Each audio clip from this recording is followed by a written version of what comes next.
In the farthest reaches of our solar neighborhood, where sunlight dims and the cold grips every rock and particle, there drifts a planet cloaked in gold. It is Saturn, the jewel of our cosmic family, a gas giant, massive and mysterious, made not of stone or soil, but of swirling hydrogen and helium, wrapped in storms thousands of kilometers wide. And yet, it's not the planet itself that captures the hearts of those who peer through telescopes. It's what surrounds it, a halo, a marvel, a near-perfect system of rings so grand, so impossibly delicate, they defy reason. They are Saturn's rings. To the naked eye, they are symbols of elegance. But to science, they are an enigma, an elaborate structure that raises questions bigger than Saturn itself. How did they form? Why are they so bright? And most haunting of all, why are they disappearing? Today, after centuries of speculation, decades of exploration, and one unforgettable mission, we may finally be ready to answer those questions. But the truth we've uncovered may not be what we expected. To the ancient sky watchers, Saturn was already strange, a slow, golden wanderer in the night sky.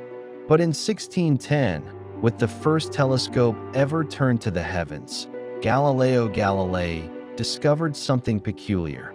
Saturn seemed to have ears, two symmetrical protrusions he couldn't explain.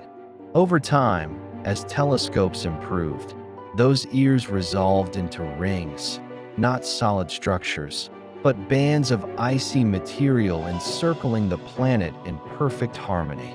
Today, we know they span up to 280,000 kilometers in width, more than twice the distance from Earth to the Moon. Yet most are no thicker than a small building. They are composed almost entirely of water ice.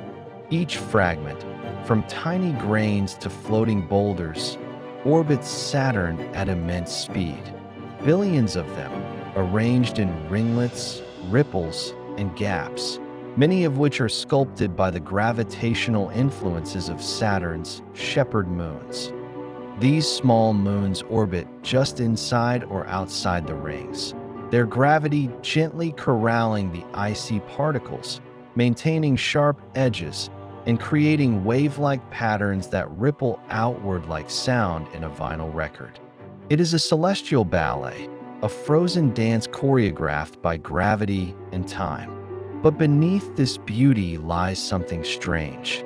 Saturn is 4.5 billion years old, yet the rings look much younger. Too clean, too bright. Their icy particles reflect sunlight far better than they should, if they had been exposed to billions of years of dust and debris. And so the question becomes louder. If the rings weren't always here, when did they arrive?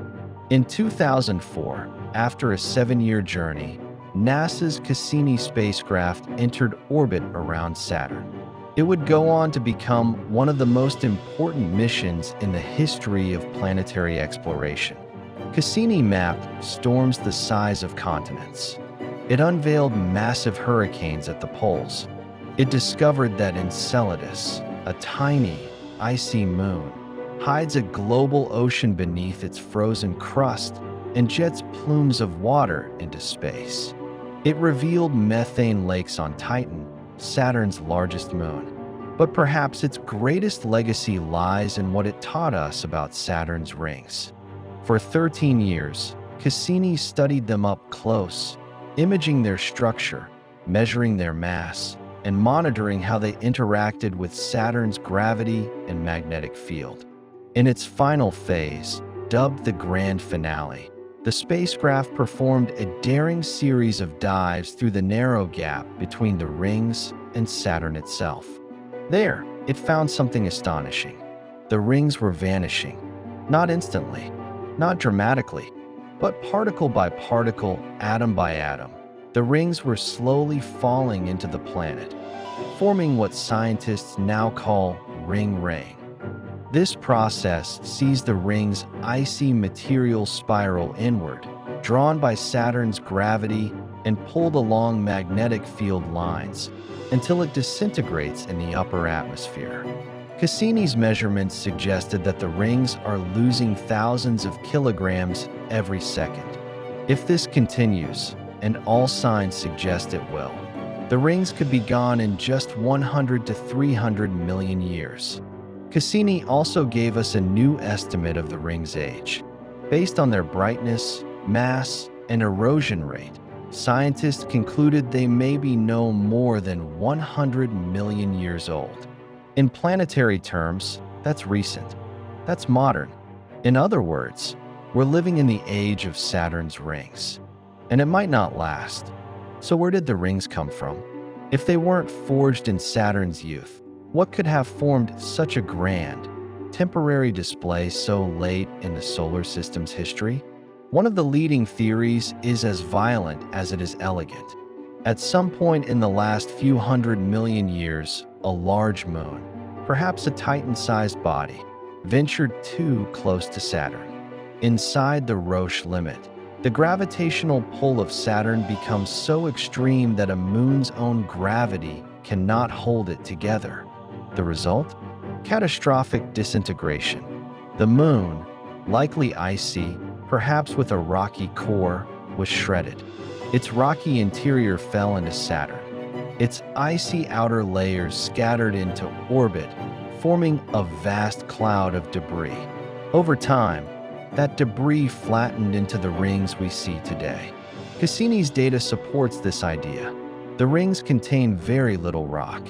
Their material is consistent with the icy mantle of a differentiated moon, and they show signs of dynamic evolution, evidence that they've been shaped, stretched, and refined over time.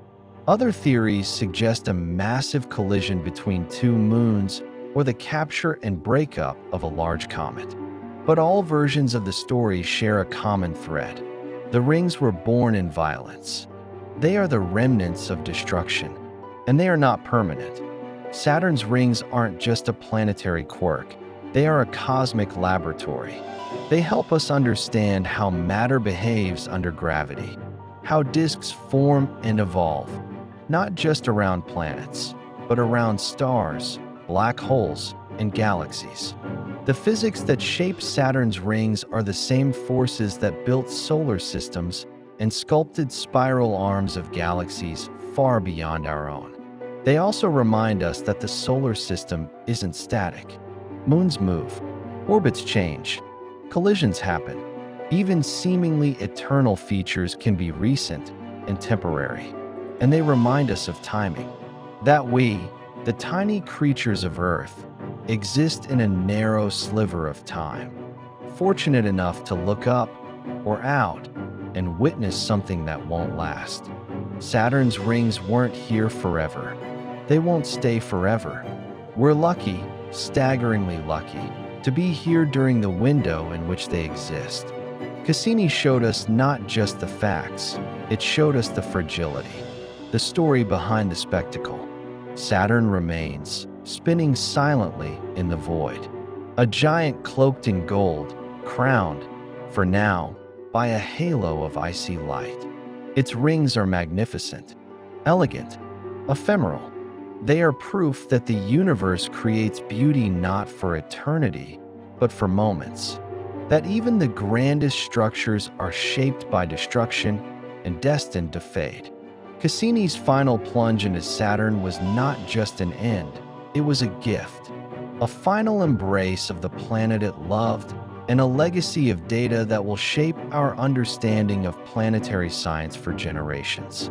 And now, as we look towards Saturn from across the gulf of space, we know we are not just seeing a planet. We are witnessing a cosmic moment, a mystery, perhaps solved, but still full of wonder. The rings will vanish, but their story will remain.